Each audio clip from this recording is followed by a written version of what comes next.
Ես Գայանեն եմ Սարգսյան, որդիս զորակոչվել է հուլիս ամսին 25 թվականին։ Մենք իսկապես շատ գոհ ենք բարեփոխումներից, շատ շնորհակալ ենք ներկա կառավարությանը, ղեկավարությանը, որովհետև շատ բաներ ա փոխվում, մենք տեսնում ենք դա, մեր երեխեքը շատ լավ վիճակում են գտնվում, ծառայում են, դե բնական է, բանակա դժվարություններ կան, դրա մասին չի խոսքը։ Նախարարը, որ դուք հարցրեցիք թվերի կամ ինչ-որ բանի մասին, նախարարը իր ասուլիսներից մեկում, պաշտպանության նախարարը, հայտարարել է, որ պայմանագրային զինծառայողների թվաքանակի ավելացման հաշվին է դա արվում, այսինքն պաշտպան հայրենյաց ծրագիրը, որ գործում է, շատ տղաներ պայմանագիր են կապում պետության հետ 5 տարի ծառայելու համար։ Այդ թվաքանակի ավելացման հաշվին կատարվել է այս կրճատումները։ Հիմա մենք ուղղակի իսկապես խնդրում ենք, մեր միակ պահանջը, խնդրանքը, մեր այստեղ հավաքվելու միակ նպատակը դա է, որ մեր 25 թվականի երկրորդ ամառային զորակոչի տղաների նկատմամբ նույնպես կիրառվեն խրախուսական միջոցներ, դա կլինի լրացուցիչ արձակուրդ, դա կլինի 3 ամիս շուտ կրճատում, որովհետև օրենքը նշված է, որ հետադարձ ուժ չունի, բայց հնարավոր է նոր որոշմամբ ինչ-որ փոփոխություններ ներառել, որպեսզի այս տղաների հայրենասիրական հոգին, մարտական հոգին չկոտրվի։ Այսինքն իմ որդին գնացել է հուլիսի 14-ին, հունվարի 7-ին գնացած երեխան իրանից ավելի շուտ է զորացրվելու։ Իսկ օգոստոսի 15-ին գնացած տղան մի ամիս դեռ մնալու է զորամասում, նայելով թե ոնց են զորացրվում իրանից ուշ գնացածները։ Մեր պահանջը դա է, խնդրում ենք ուղղակի, եթե ավելանում է թվաքանակը պայմանագրային զինծառայողների, այսինքն հնարավոր կլինի ինչ-որ փոփոխություններ անել նաև ի օգուտ մեր երեխաների, ինչպես նաև Հայկ Սարգսյանի պատգամավոր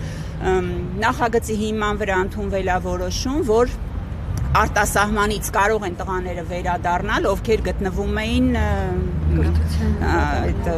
ռոզիսկի հետախուզման մեջ էին գտնվում, այսինքն կարող են վերադառնալ, ել չեն դատվելու,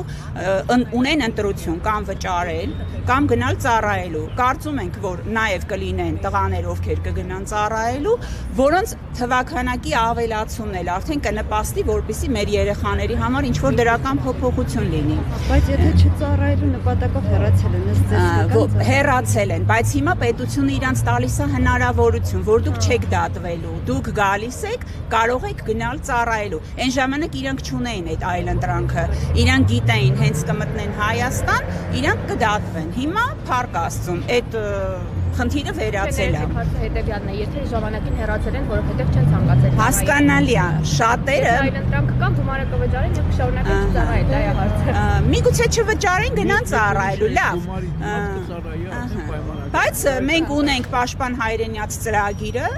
որի շրջանակներում ավելանում է զինծառայողների, պայմանագրային զինծառայողների թիվը։ Հետո ես մի լրացում էլ անեմ, էլի ծնողները կխոսեն, ավելացվել է արձակուրդը, 30 օր է դարձել մարտական հերթապահություն իրականացնողներ, բայց այստեղ նորից շահում են 18 ամիս ծառայողները, եկեք խոստովանենք, ներկայում ծառայող բոլոր տղաները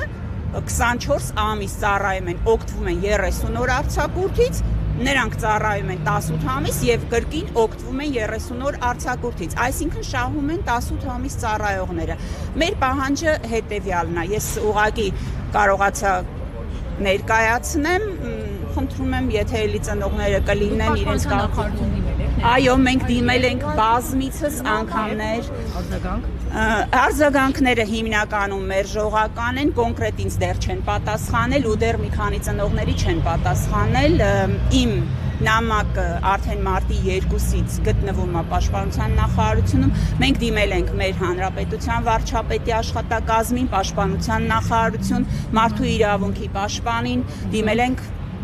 ազգային ժողովին, հիմնականում արձագանք եք դիմել եւ որ մարմնից ունեք արձագանք։ Ովքեր ունեն արձագանք կարող են ասել, հիմնականում մերժողական, ես դեռ չունեմ։ Ինձ ուղղակի պատասխանել են, որ դիմումս արդեն գտնվում է